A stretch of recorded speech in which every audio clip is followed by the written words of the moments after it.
faces. Some of you, this is your third or fourth Young Authors Night. We're very proud of these boys and girls, and the teachers, and Miss Acevedo, and everybody in this room makes our school as successful as it is. So we love all our events that we have.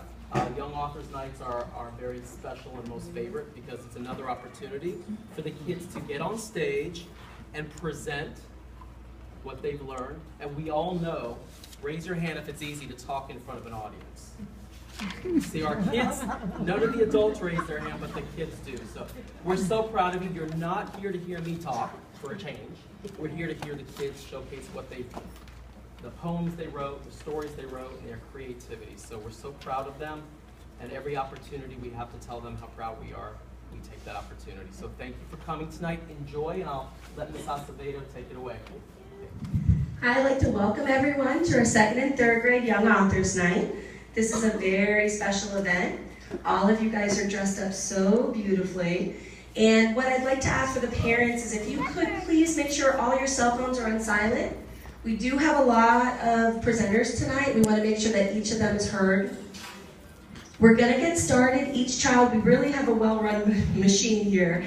And when they're all done, we have a special treat for all of the authors. You're going to meet us at the door, and you're going to get a special pencil and autograph folder, so you can get autographs from all your friends. So as soon as we're done and the lights are on, I'm going to meet all of the authors at the door, and we're going to get to go in the commons and sign autographs with their friends. Okay, guys, hope you enjoy. They've worked really hard on their pieces.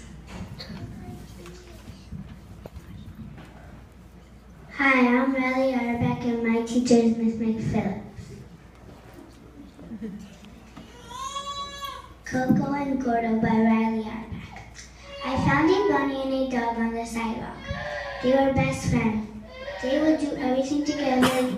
The dog's name was Gordo and Coco, and the bunny's name was Gordo. They loved to watch football. However, Gordo likes to watch the Florida Gators, and Coco likes to watch the U. I asked my mom if I can have the two pets. My mom said yes. I was so excited. Now I have two more pets to play with.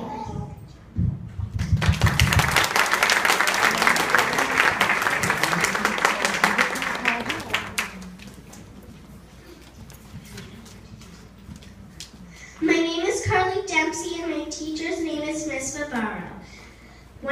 Our campouts. Smokey is my talking, fire-breathing dragon.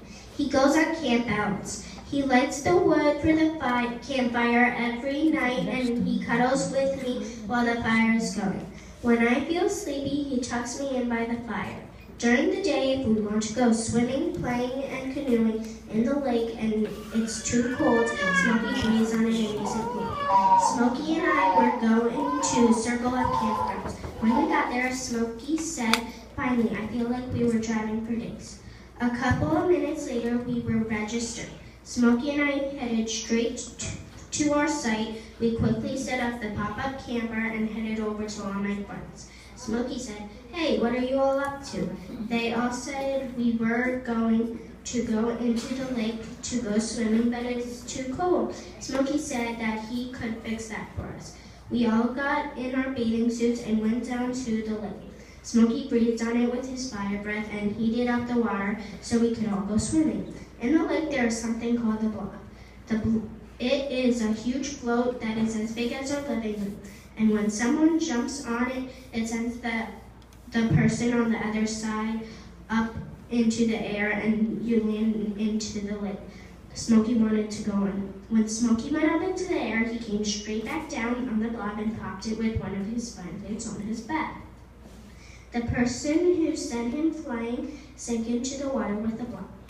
Everyone waiting to jump off got blown over by the air. Smokey apologized to everybody, and we went to the camper to dry off and change. The next day, Smokey and I wanted to go on the rock wall. We headed over there, but stopped by my friends, the creek. Smokey wanted to try a clam, and the creek were famous for their clams.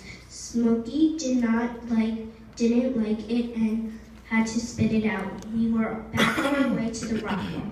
The people who volunteered at the rock wall said there was no harness that was small enough for Smokey. Smokey said he didn't need a harness because he can fly. He beat me to the top by 5 minutes. When I got up there, we rode down the zip line. Smokey did all sorts of flips and tricks while I watched. That night, our tribe sat around the fire that Smokey started with his breath, and we made delicious s'mores. Smokey ate 20. I only had 1. The next day, we said goodbye to our friends in the tribe and headed home. I told Smokey I will never forget this camp out.